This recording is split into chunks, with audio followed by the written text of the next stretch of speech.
अच्छा, चूंकि अब हर लेक्चर एक नया यूनिट शुरू होगा तो दोबारा से अस्सलाम वालेकुम, दुरूद शरीफ पढ़।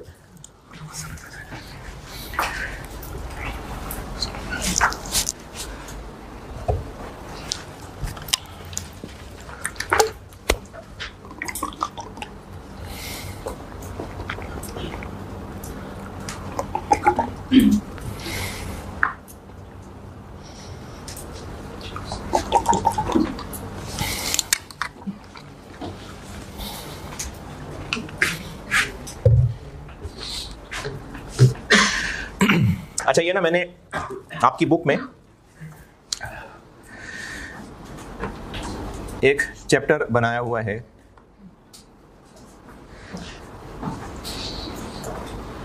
चैप्टर 4। आपकी बुक में चैप्टर 4 बनाया हुआ है मैंने। इसमें मैंने ये किया है कि वो आईएएस जो CFAP 1 में कहीं ना कहीं किसी ना किसी सवाल में एक छोटी सी एडजस्टमेंट के तौर पे हो सकते हैं टेस्ट। जैसे जब हम लोग IAS 12 पढ़ रहे होंगे तो IAS 12 पढ़ते हुए आपको वहाँ पर कोई एडजस्टमेंट शायद डेवलपमेंट कॉस्ट की नाम की आ जाए, शायद कहीं पर रिसर्च कॉस्ट आ जाए, तो उस IAS 38 को तो हम दोबारा नहीं पढ़ रहे। इसी तरह से हो सकता है कि कंसोलिडेशन में आपको प्रोविजन की कोई एडजस्टमेंट टेस्ट हो जाए, या इसी तरह से IAS 12 पढ़ते हुए प्रोविजन टेस्ट हो जाए 37, तो वो भी कैफ के सिलेबस में है, CFAP पे नहीं है, वो भी नहीं ऑफिशियली पढ़ा होगा। इसी तरह से IAS 20 है गवर्नमेंट ग्रांट। तो CFAP 1 में अब ट्रेंड ज़्यादा चल गया है। एक सवाल आता है मल्टीपल स्टैंडर्ड्स का, एक बड़ा सा सवाल होता है और उसमें कोई 5-4 पॉइंट्स होते हैं और हर पॉइंट एक IAS के ऊपर बना होता है। 3-3, 4-4 नंबर के पॉइंट्स होते हैं, उनमें ये पुराने IAS भी टेस्ट हो सकते हैं। तो वो पुराने कैफ वाले IAS जो मैं आपको ऑफिशियली तो नहीं पढ़ा सकता, टाइम नहीं है आपके पास। अगर पुराने कैफ के नोट्स करीब करीब हों तो आप वहां से ज़्यादा डिटेल में रिवाइज करना चाहें कर लें। मैं सिर्फ एक बात इखलाकन वो कर रहा हूं कि मैंने इनके लिए एक 1 पेजर समरी बनाई हुई है। 1 पेजर मतलब हर IAS के लिए एक पेज, कोई आधे पेज पे, कोई 1.5 पेज पे। अभी सिर्फ मैं वो गो थ्रू कर लेता हूं, लेकिन इसमें 2 बातें याद रखिएगा। मैं जैसे ये अभी गुजारूंगा, जो लोग पहली दफा मुझसे पढ़ रहे हैं वो ये मत समझना यार सर तो टपाते हैं, ये मैं वाकई टपा रहा हूं, ये मैं वाकई गुजार रहा हूं, ये मैं नहीं हूं। ये मैं वैसे ही बस वाकई ही गुजार रहा हूं। जो मैंने पढ़ाना है वो कल से IAS 36 पढ़ाना है, वो मैं पूरे आबोताब के साथ और पूरे जोबन पे मैं जो पढ़ा रहा हूँ ना वो कल से पढ़ाना शुरू करूंगा। तो एक तो ये कि मैं ये पढ़ा रहा हूँ, ये मेरा पढ़ाना नहीं है, ये मैं सिर्फ टपा रहा हूँ। दूसरी बात, अगर आप इनको और तफसील से पढ़ना चाहें तो वो आपने खुद करना है। वो आपने खुद ही अपने नोट्स खोल के, या किसी जूनियर से कहें जो भी रिसेंटली फॉर्म में आया हो, उसको कहें ना के दे नोट्स अपने, वो आपको नोट्स अरेंज करके दे जैसे मर्जी करे। तो वो अपने नोट्स आपसे शेयर करें और आप पढ़ लें। तो अगर आप इनको आप तफसील से, बल्कि जूनियर से कहें पढ़ाए, आपको पढ़ाए, उसको पढ़ाए बैठ के, तो आप उसको मजीद तफसील से करना चाहें तो वो आपकी मर्जी है और वो कैसे करना है वो आपने देखना है। IAS 8, अच्छा वो पीछे बैठे हुए, ये ठीक है इतना, या और जूम इन करूं मैं? अगर पढ़ना चाह रहे हैं तो ये ठीक है, पढ़ा जा रहा है, बल्कि चलो मैं और कर लेता हूं, गुंजाइश है।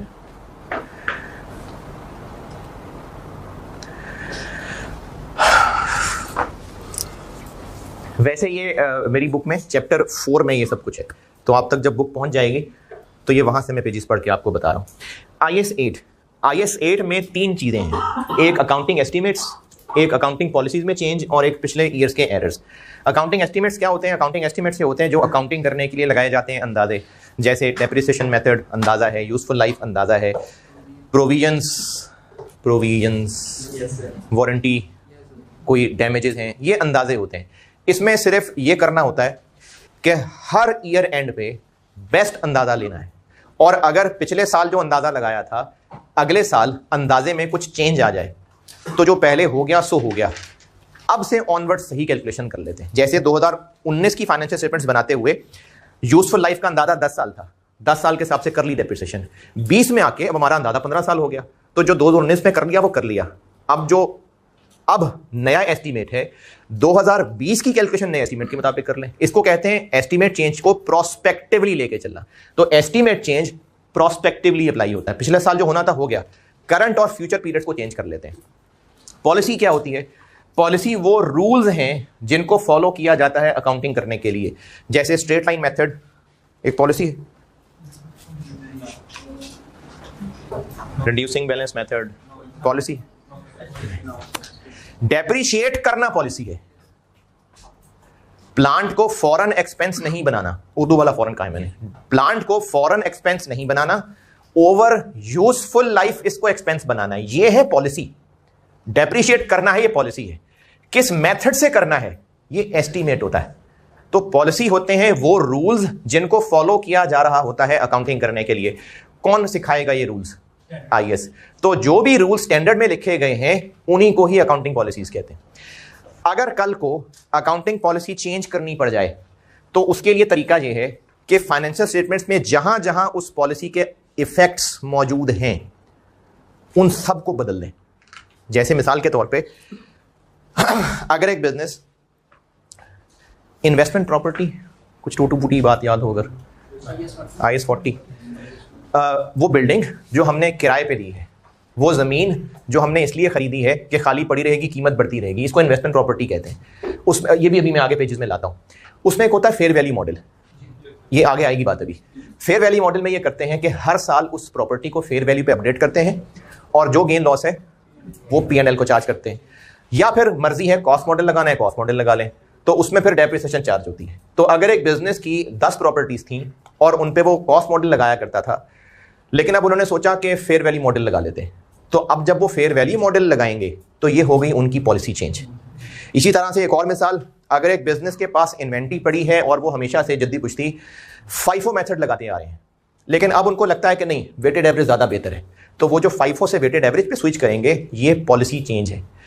इसको कैसे अकाउंट फॉर करना है? रेट्रोस्पेक्टिवली। इसका मतलब यह होता है कि पुरानी पॉलिसी का फाइनेंशियल स्टेटमेंट में जहां जहां जो जो भी असर पड़ा हुआ है उसको ऐसे बदल दें जैसे पुरानी पॉलिसी कभी थी ही नहीं। सारी ऐसे एडजस्टमेंट्स कर दें जैसे नई पॉलिसी ही पहले दिन से चल रही थी। जैसे इन्वेस्टमेंट प्रॉपर्टी की मैंने बात की, अगर पहले कॉस्ट मॉडल था, क्या क्या इफेक्ट कहां कहां डला हुआ है फाइनेंशियल स्टेटमेंट्स में? डेप्रिसिएशन चार्ज हुई है, वो इनकम स्टेटमेंट में फॉर द ईयर एक्सपेंस में गई है। आज तक की डेप्रिसिएशन रिटेन्ड अर्निंग्स में पड़ी हुई है रिटेन्ड अर्निंग्स में जितने साल आज तक गुजरे थे उन सब की जो डेप्रिसिएशन चार्ज होती गई थी वो रिटेन्ड अर्निंग में पड़ी हुई है ना। इसी तरह नॉन करंट एसेट्स में investment property cost minus accumulated depreciation आ रही है। तो इन चीजों को ऐसे बदल देंगे जैसे ये प्रॉपर्टीज शुरू से फेयर वैल्यू मॉडल पे चल रही थी। इसको कहते हैं पॉलिसी चेंज को रेट्रोस्पेक्टिवली अप्लाई करना। ये पॉलिसी चेंज का तरीका है कि सारी चीजें ऐसे चेंज कर देना जैसे पुरानी पॉलिसी कभी थी ही नहीं, हमेशा से नई पॉलिसी चल रही थी, as if new policy had always been applied. और एक होते हैं प्रायर पीरियड एरर्स, ये वो हैं जो हमें पता चले हैं इस साल लेकिन हुए थे ये पिछले ईयर्स में कभी भी। अच्छा, एरर्स यहां पर जो बात की जा रही है, जैसे सेल्स मैनेजर पे बॉस गुस्सा कर रहा है कि यार मेरे से गलती होगी, मैंने तुझे नौकरी पे रख लिया, तो इस गलती को कैसे ठीक करना है ये आइए सेठ सिखाएगा है। फिर जो अकाउंटिंग करने की गलतियां हैं, और अकाउंटिंग करने की गलती वो होती है जिसमें कोई आईएएस सही तरह से फॉलो ना हो पाया हो, ये अकाउंटिंग की गलती है। तो अगर हमें किसी साल में पता चला कि हमने पिछले ईयर्स में गलती कर दी थी, जैसे इस साल ड्रॉर की सफाई करते हुए पता चला कि एक सेल इनवॉइस पड़ी रह गई है, ये असल में पिछले साल की सेल्स थी, वो अकाउंटेंट रिकॉर्ड करना भूल गया, तो अब पता चल गया आप रिकॉर्ड कर लें, सेल ही है ना, मान लेते हैं क्या है। अगर इस साल की सेल में मान लिया तो ये गलती ठीक करने की बजाय एक और गलती कर दी, पिछले साल की सेल्स भी गलत रही, इस साल भी फालतू सेल रिकॉर्ड हो गई, तो इस गलती को ऐसे ठीक करेंगे कि पिछले साल की फिगर्स को रीस्टेट कर देंगे।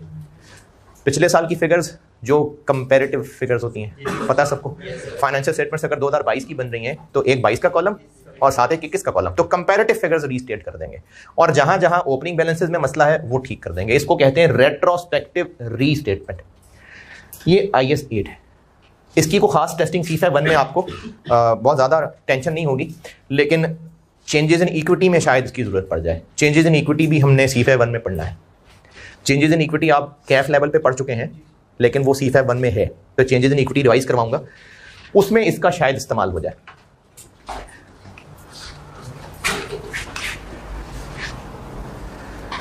ये और सिंपल चीज़ है, IAS 10। IAS 10 का स्कोप होता है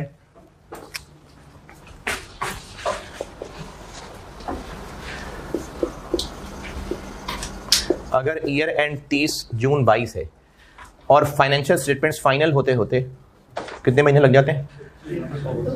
ऑफिशियली 2 है 3 है? 2 नहीं हो गए थे?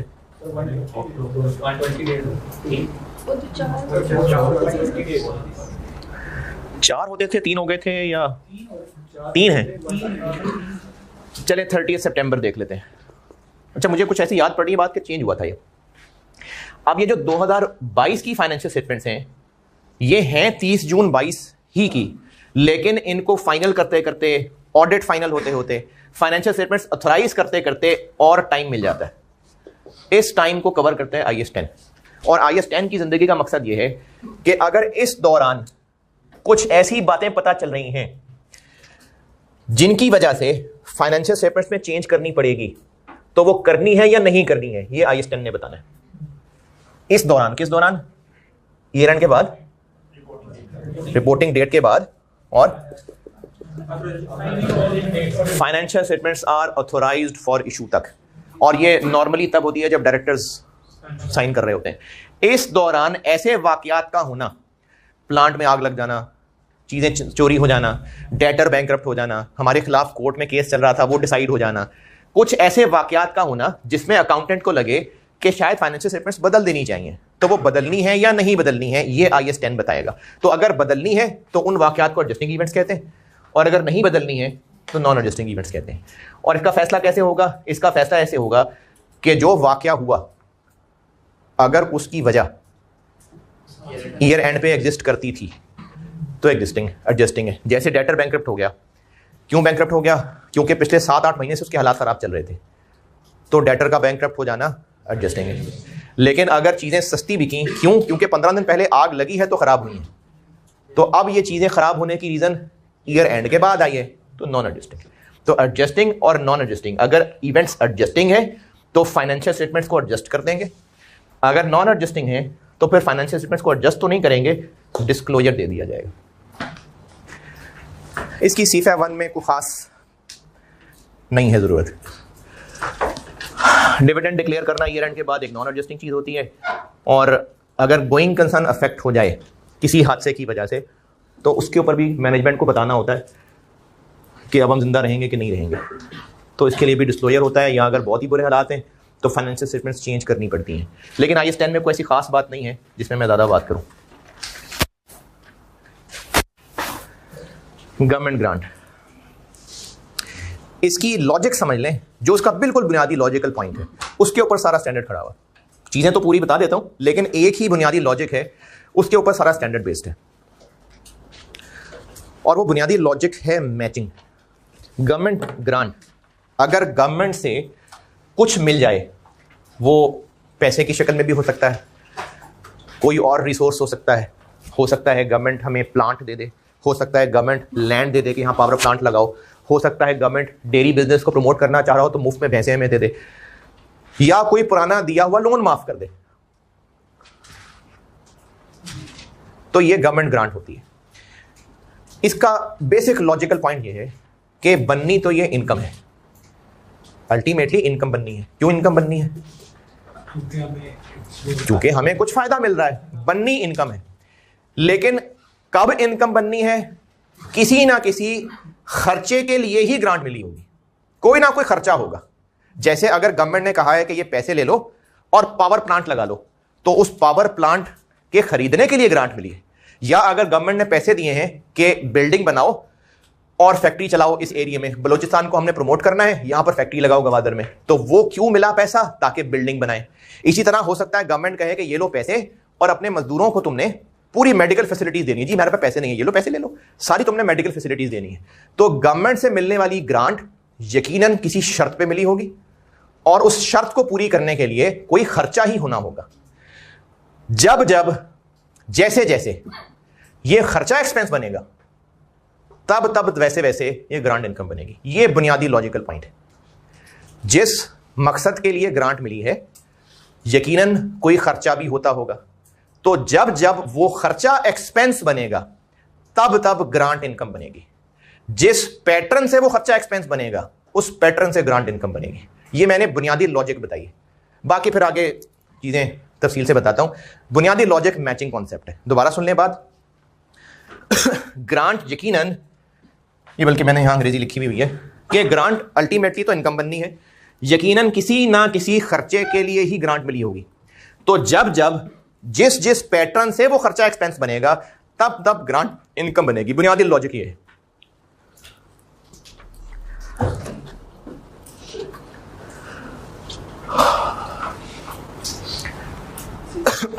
अब इस लॉजिक तक कैसे पहुंचना है उसमें डिपेंड करता है कि ग्रांट कौन सी ग्रांट है।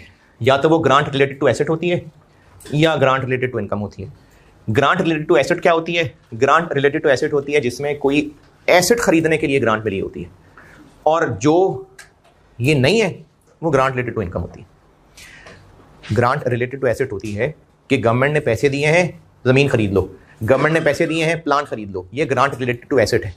लेकिन अगर गवर्नमेंट ने पैसे दिए हैं कि पिछले साल सैलाब आया था, आपका बहुत नुकसान हुआ था, आप लोग बिल्कुल बंद होने के करीब हैं, ये लो पैसे अपना काम चला लो, तो ये ग्रांट रिलेटेड टू एसेट नहीं है। तो फिर ये ग्रांट रिलेटेड टू इनकम। वो ग्रांट जो किसी नॉन करंट एसेट के लिए मिलती है वो ग्रांट रिलेटेड टू एसेट है, और जो ऐसा नहीं है वो grant related to income. Grant related to asset की अकाउंटिंग के दो तरीके अलाउड हैं। चाहे तो ग्रांट को एसेट की कॉस्ट में से लेस कर दें, जैसे 200 मिलियन का प्लांट खरीदना था, गवर्नमेंट ने 150 मिलियन दे दिया, तो इफेक्टिवली हमें एसेट ही कितने का पड़ा? 50 का। 200 का एसेट, 150 की ग्रांट, तो हमें इफेक्टिवली एसेट ही 50 का पड़ा। तो प्लांट खरीदें, प्लांट डेबिट कैश क्रेडिट, और ग्रांट लें कैश डेबिट प्लांट। क्या बोला मैंने दोबारा? प्लांट 200 का खरीदें, प्लांट डेबिट कैश क्रेडिट, 150 की ग्रांट मिल गई, कैश डेबिट प्लांट ही क्रेडिट, प्लांट में से ही कम कर लिया, प्लांट ही थोड़े पे रिकॉर्ड होगा, डेप्रिसिएशन ही थोड़ी रिकॉर्ड होगी। एक ये तरीका है। दूसरा तरीका यह है कि एक तरफ एसेट बना लें, एक तरफ ग्रांट को लायबिलिटी बना लें। जिस मेथड से एसेट डेप्रिशिएट होता जाएगा उसी मेथड से ग्रांट की लायबिलिटी इनकम बनती जाएगी। ये दूसरा तरीका। या तो ग्रांट को एसेट में से लेस कर लें तो उससे फिर एसेट ही थोड़ी अमाउंट पे रिकॉर्ड हुआ और डेप्रिसिएशन भी थोड़ी चार्ज हुई, या फिर ग्रांट को एक अलहदा लायबिलिटी बना लें। 200 मिलियन का एसेट, 150 मिलियन की लायबिलिटी। जिस मेथड से 200 डेप्रिशिएट होगा उसी मेथड से 150 लायबिलिटी से निकल के इनकम बनती जाएगी। ये दूसरा तरीका। लॉजिक पीछे वही है, जिस पैटर्न से खर्चे को एक्सपेंस बनाना है उसी पैटर्न से ग्रांट इनकम बनेगी। यहां पर वो लॉजिक कैसे पूरी हो रही है? एसेट ही कम रिकॉर्ड हो रहा है, डेप्रिसिएशन ही थोड़ी जा रही है। ये ग्रांट रिलेटेड टू एसेट। और जो ग्रांट रिलेटेड टू एसेट नहीं है वो ग्रांट रिलेटेड टू इनकम है। या तो किसी पुराने जख्मों पे मरहम रखने के लिए ग्रांट मिली होगी, या कोई फ्यूचर खर्चा करने के लिए ग्रांट मिली होगी, या तो कोई पुराने नुकसान के लिए ग्रांट मिली होगी, या कहा होगा कि आपने अगले साल, नींद आ रही है, नींद आ रही है ना, शौक में जमाई थी। ग्रांट रिलेटेड टू इनकम वो है जो ग्रांट रिलेटेड टू एसेट नहीं है। या तो गवर्नमेंट ने पैसे दिए होंगे हमारी हालत पे तरस खा के, या फिर हमें कोई फ्यूचर काम करने को कहा होगा। दोबारा, या तो हमारी हालत पे तरस खा के पैसे दिए होंगे, या फिर यह कहा होगा कि आपने अगले 5 साल तक अपने वर्कर्स को मेडिकल फैसिलिटी देनी है। हो सकता है ये कहा हो कि आपने अपने सारे वर्कर्स के बच्चों की एजुकेशन का बंदोबस्त करना है। हो सकता है कहा हो कि आपने अगले 10 साल तक अपने सारे वर्कर्स को खाना खिलाना है। कोई भी फ्यूचर का वादा लिया जा सकता है। तो अगर फौरन के फौरन तरस खा के पैसे दिए हैं तो इमीडिएटली इनकम बना लेंगे, और अगर फ्यूचर के खर्चों की सपोर्ट के लिए दिए तो लायबिलिटी बनाएंगे। जब जब जितना जितना खर्चा जिस पैटर्न से एक्सपेंस बनता जाएगा तब तब वैसे वैसे उसी पैटर्न से उसको लायबिलिटी से इनकम बनाते जाएंगे। ये बात यहां लिखी है जी। कुछ हॉस्पिटल्स वगैरह में भी होता है कि इतने पेशेंट से एक सर्टेन नंबर को डिसाइड किया जाता है कि उसका गवर्नमेंट की तरफ। अच्छा, इसमें पहली बात तो ये देखनी पड़ेगी कि क्या वो हॉस्पिटल कंपनी है, क्या उस हॉस्पिटल पे आईएएस लगते हैं। एनपीओ पहले ही एनपीओ है, लेकिन ऊपर से गवर्नमेंट ने उसको ग्रांट दे दिया। नॉन प्रॉफिट ऑर्गेनाइजेशन है जिसपे स्टैंडर्ड्स लगने हैं, या वो एसएमईज वाले स्टैंडर्ड लगने हैं। एनपीओ के अलग से तो वो अकाउंट प्रिपरेशन एनपीओ की अलग से होती है, लेकिन स्टैंडर्ड तो नॉर्मली रहते हैं। यही वाले लगते हैं स्टैंडर्ड्स। अच्छा, आप सवाल दोबारा पूछिए। एक certain amount of number of patients उन्होंने कह दिया कि इतने आप गवर्नमेंट के खाते में से लेना करेंगे और उसके लिए आपको गवर्नमेंट ग्रांट मिल जाएगी, तो उसको फिर डेफिनेट इनकम के तौर पे रिकॉग्नाइज करेंगे या किस तरह से बोलेंगे? देखें, जब मिला ही कुछ नहीं तो डेफर किसको करना है? वो तो होगा ना, हर महीने मिलते रहेंगे, तो हर महीने मिलते रहेंगे तो खर्चा एक्सपेंस बनता रहेगा, जितने मिल रहे होंगे इनकम बनती रहेगी। डेफर तो तब करने की बात आएगी जब गवर्नमेंट ने 10 मिलियन दे दिए और कहा कि अगले 10 साल चलाओ, फिर डेफर है ना। कैश डेबिट करेंगे तो गवर्नमेंट ग्रांट लायबिलिटी क्रेडिट करेंगे। जब काम ही रोज के रोज पे चल रहा है तो जो खर्चा होता जा रहा है एक्सपेंस बनता जा रहा है, जो पैसे गवर्नमेंट से मिलते जा रहे हैं इनकम बनती जा रही है। फिर तो पैटर्न की जरूरत ही नहीं है ना जी। 5 साल फ्यूचर 5 साल के लिए भी ग्रांट मिली है, उससे लायबिलिटी क्रिएट करेंगे, चलिए 12 देगा, पैसे सारे मिल गए, इनकम अभी नहीं बनानी तो लायबिलिटी ही है। लायबिलिटी तो सर ये जो शेयर होल्डर्स जो इनके होंगे, जब हम उन तक ये फाइनेंशियल स्टेटमेंट जाएंगी तो वो देखेंगे नहीं जिस तरह लायबिलिटी है तो उसका एक डिस्क्लोजर, उसकी इनकम भी आ रही है नहीं तो गवर्नमेंट ग्रांट के नाम से ही आ रही होगी ना, और उसके डिस्क्लोजर भी होंगे, डिटेल बताई होगी सारी। अगर वो नहीं अपनी कुछ राइट पूरी करेंगे तो उससे गवर्नमेंट वापस भी तो जी मैं इसी पे आ रहा हूँ आगे। अगर कंडीशंस पूरी नहीं हुई तो गवर्नमेंट वाले पैसे वापस ले लेंगे। अब उस पैसे वापस के लिए कैश तो हो जाएगा क्रेडिट, डेबिट क्या होगा डिपेंड करता है कि ग्रांट जब मिली थी तो क्या काउंटिंग की थी। अगर ग्रांट मिली थी और उसको एसेट में से लेस किया था तो अब पैसे वापस करने पड़ गए तो रिवर्स एसेट डेबिट हो जाएगा। और एसेट में से उर्दू वाला, और जब पहले एसेट में से लेस किया था तो उससे डेप्रिसिएशन थोड़ी चार्ज होती थी। जैसे 200 मिलियन का प्लांट था, 150 मिलियन ग्रांट मिल गई थी तो हमने एसेट ही 50 रिकॉर्ड किया हुआ था, डेप्रिशिएट भी 50 होता था। अब अगर हमें गवर्नमेंट को उस 150 में से 120 वापस करने पड़ गए तो एसेट डेबिट 120, कैश क्रेडिट 120, और उस 120 पे जितने साल गुजर चुके उतने ईयर्स की फॉरन डेप्रिसिएशन चार्ज कर देंगे इमीडिएटली। अगर एसेट में से लेस किया गया था तो रीपेमेंट को एसेट में ऐड कर देंगे और जो एक्स्ट्रा डेप्रिसिएशन बनती है वो फॉरन चार्ज हो देगी। और अगर ग्रांट को लायबिलिटी बनाया गया था तो जो हम पहले इनकम बना चुके थे वो रिवर्स कर देंगे फॉरन, और जितने पैसे दे रहे होंगे वो उस लायबिलिटी डेबिट और कैश कर देंगे। और अगर नहीं है कोई लायबिलिटी फिर भी पैसे देने पड़ रहे हैं तो एक्सपेंस, क्योंकि लायबिलिटी ही नहीं है, हम इनकम बना चुके थे तो अब अगर पैसे वापस करने पड़ गए तो वो एक्सपेंस हो जाएगा जी।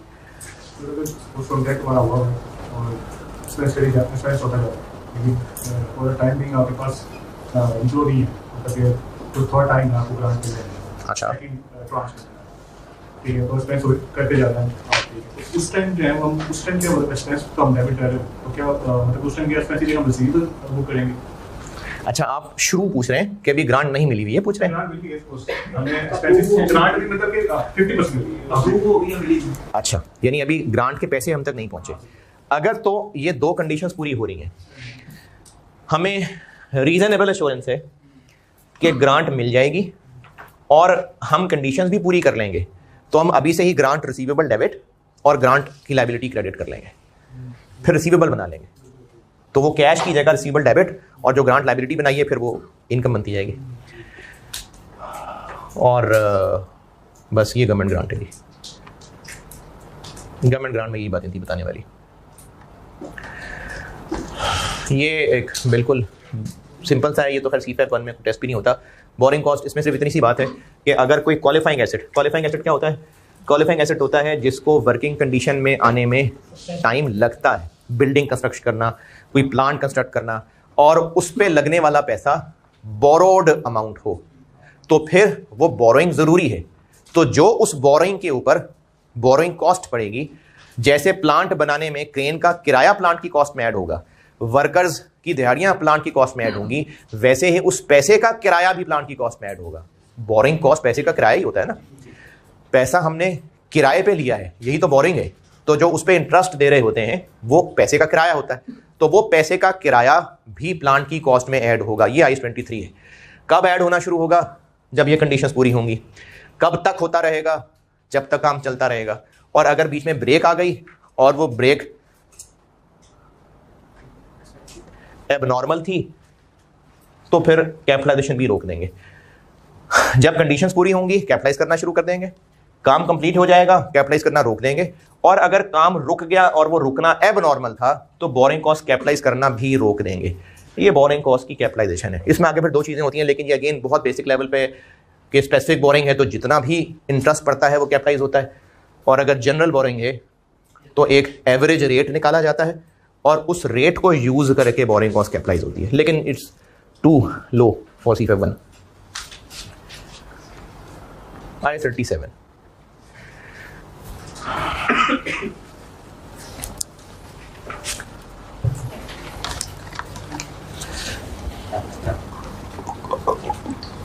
लाइबिलिटी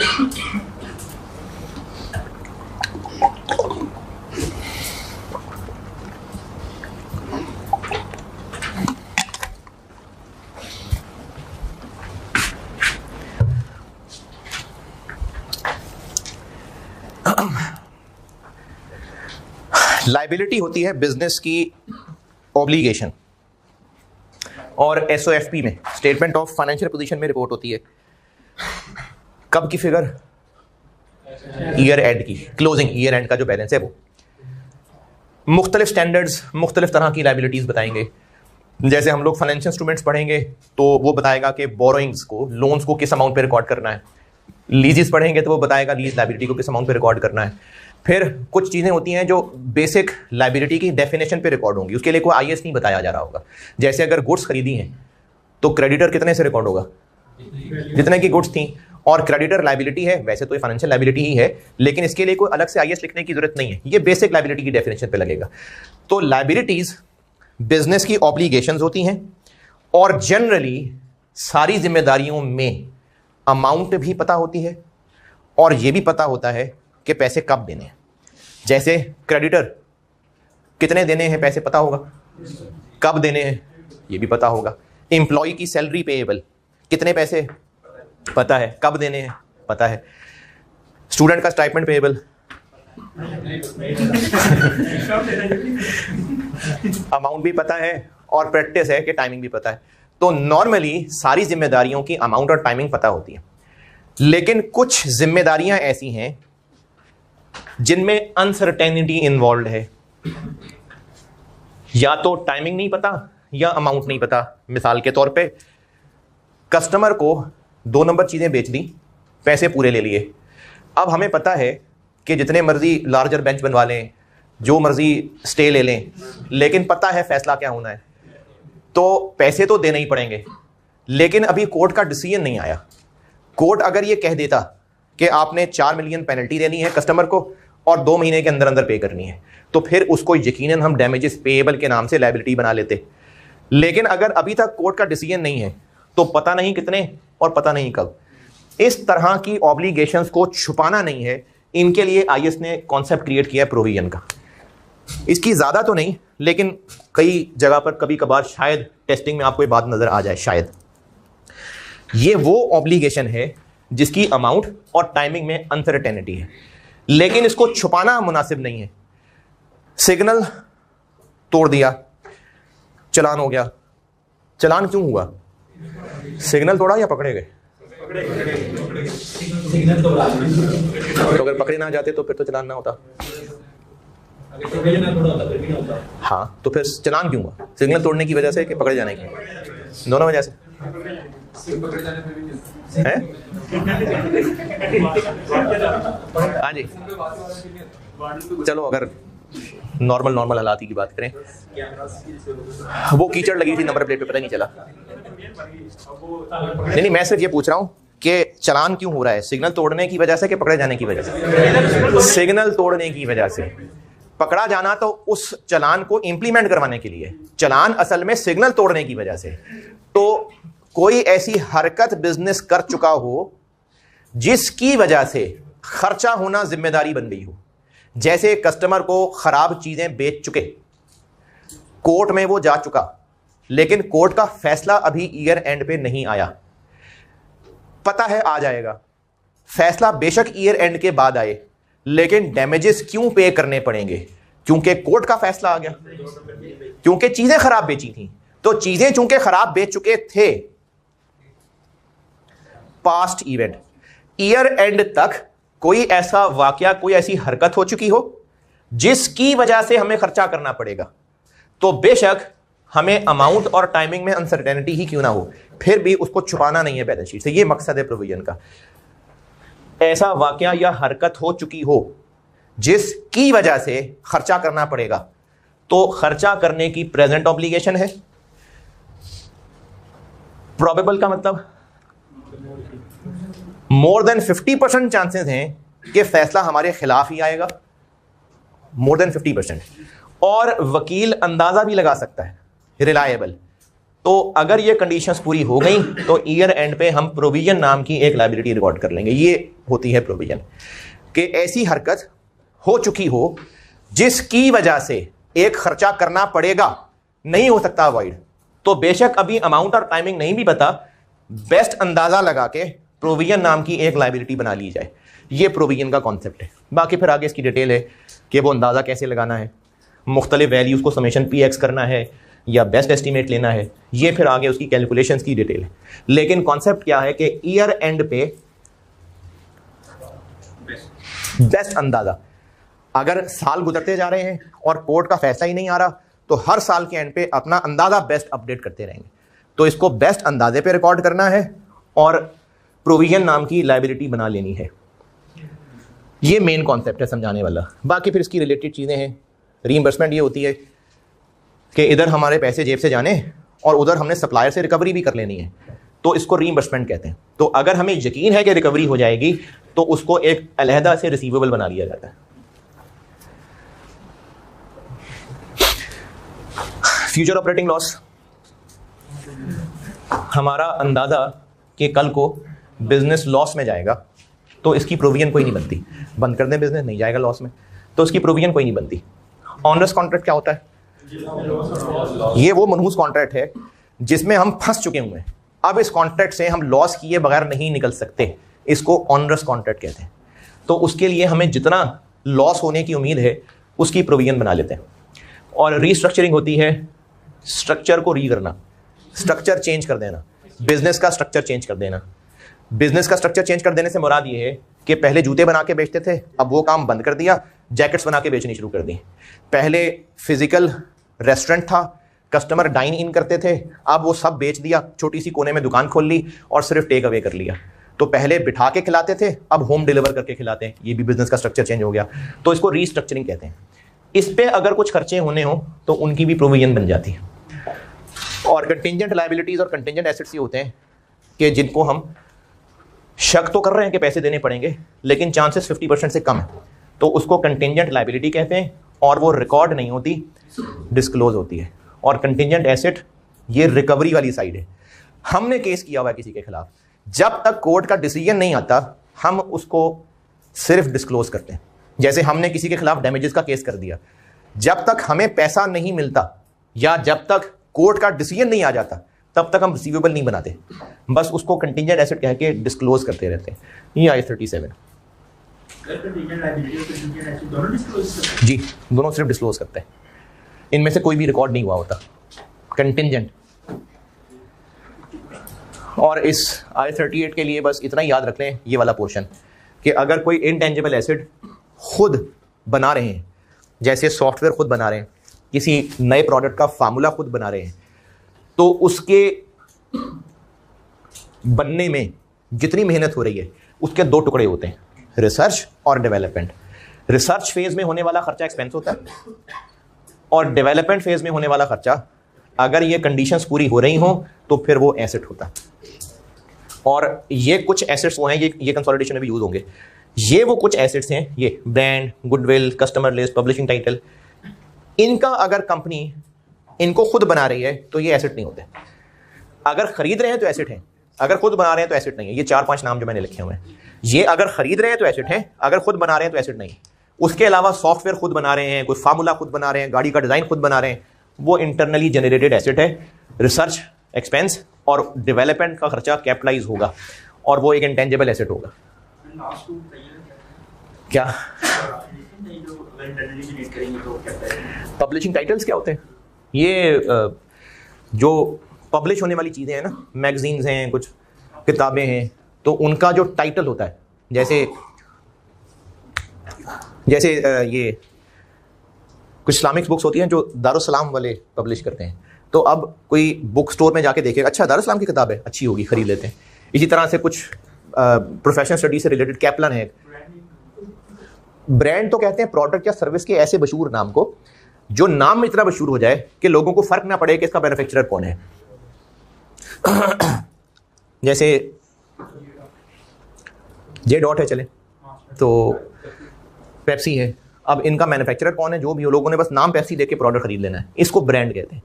तो पब्लिशिंग टाइटल टिपिकली यूज होता है वो टाइटल जिससे बुक्स पब्लिश हो रही होती हैं, तो लोग उस टाइटल को देखते हैं, अच्छा उनकी बुक है अच्छी होगी, इसको पब्लिशिंग टाइटल कहते हैं। मस्ट हैव भी इस तरह की चीज़ होती है।